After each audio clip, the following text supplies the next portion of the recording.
SC వర్గీకరణపై MRPS Telangana అధ్యక్షుడు Vangapalli Srinivas CM Revanth రెడ్డికి ధన్యవాదములు తెలిపారు.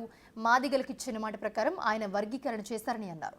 మాదిగ అమరవీరులకు వర్గీకరణను అంకితం చేస్తున్నామని చెప్పారు. ఆయన మార్చి 1న అమరుల సంస్కరణ సభ జరపబోతున్నామని చెప్పారు. మొన్న నరసింహన్న ఇంతకుముందే చెప్పినట్టు తమ్మి మనం ఏమైనా వర్గీకరణ లక్ష్యం 30 ఏళ్ల కళ నెరబోతున్న టైంలో మీరందరూ మద్దతు తెలపాలన్నప్పుడు మేము ఆల్రెడీ ఈ నెల 6 తారీఖు నాడే దీక్ష పెట్టినాము. ఓన్లీ గౌరవనీయులు మాదిగ సంఘకర్త మోత్కుపల్లి నరసింహన్న విజ్ఞప్తి మేరకే మేము 6 తారీఖు నాడు దీక్ష కూడా విరమించడం జరిగింది. ఏదేమైనా ఈ ఫలితం వర్గీకరణ జరిగింది కాబట్టి మేము ప్రత్యేకంగా మాదిగ రీజన్ పోరాట సమితి నుంచి జాతి పక్షాన అందరి తరఫున టీఆర్ఎస్ పార్టీకి గౌరవ ముఖ్యమంత్రి రేవంత్ రెడ్డి గారికి అన్ని రాజకీయ పార్టీలు కూడా మేము శుభాకాంక్షలు తెలుపుతున్నాము.